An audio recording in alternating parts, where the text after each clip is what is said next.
Hi everyone, it's me Lubna. Today is Friday, September 6th, 2024.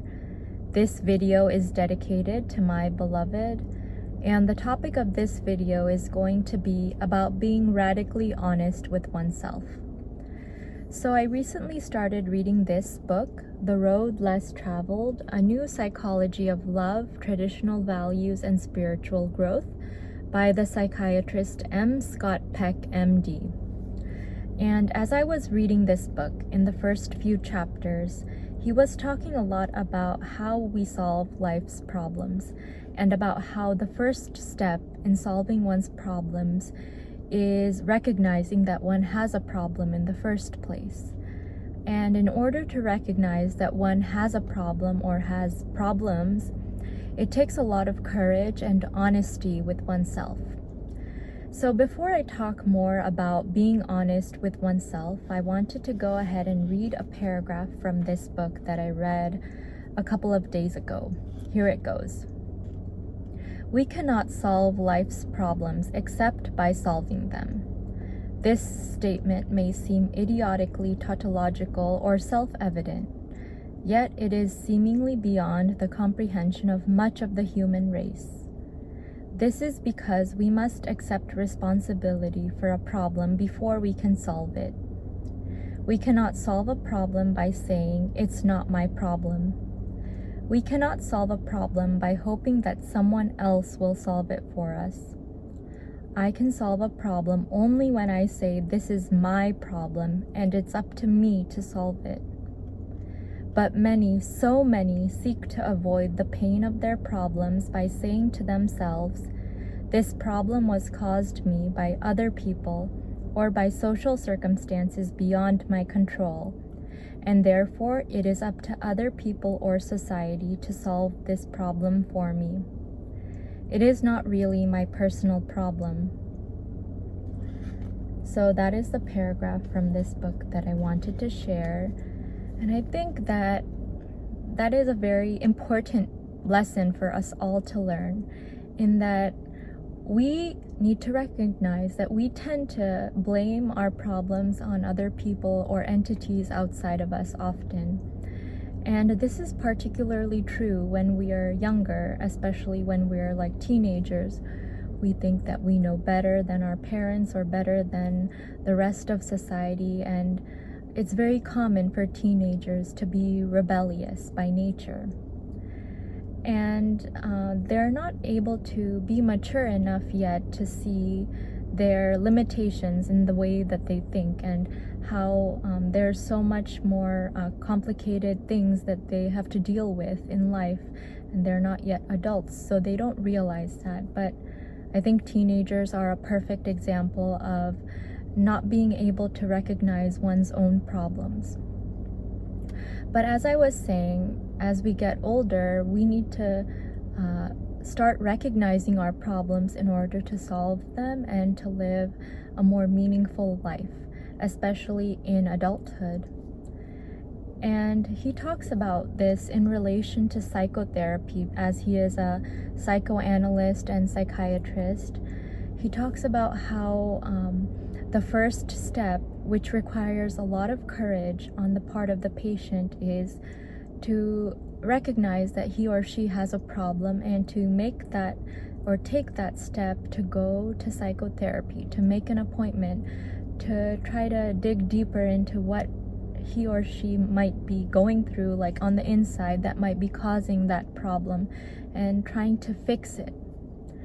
And similarly, the same thing is true about different groups that are aimed at addressing a specific problem, like Alcoholics Anonymous or even tobacco use.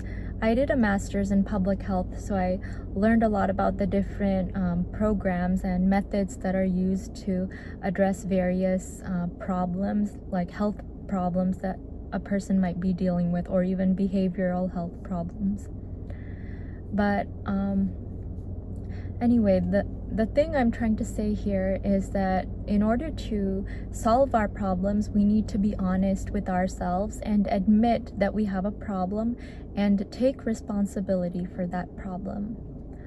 A lot of strife between people for example, in a relationship between two people, is caused by the failure to recognize that one has a problem, and instead blaming the other person and not recognizing one's own shortcomings or limitations in the way of one's own thinking. And I can also relate this to my experiences as a student. I was in medical school for 3 years, and while I was in medical school, I always thought that the exams were so hard, and I blamed the professors and the institution for not teaching me well enough, and I blamed the organizations or the people who wrote the exams for not writing them good or making them too hard. And all the while, I had failed to ask myself, was I working hard enough? Was I putting enough effort into doing what I was supposed to do and learning the material on my own? Was I spending enough time with it? Was I taking it seriously enough? And in retrospect, I realized that perhaps the problem was me. It wasn't outside of me. It wasn't the people or the institutions or the things outside of me. It was me.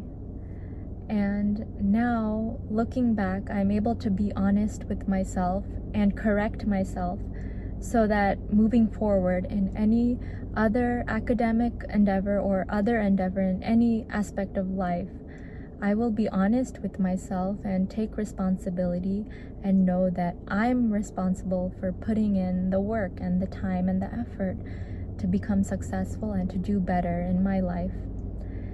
And by sharing this message with you, I wanted to encourage you to try to think about maybe some things that you're dissatisfied with in your life and you are tending to blame other people or things outside of yourself, like the society or government or institutions or your mom or your dad or your kids.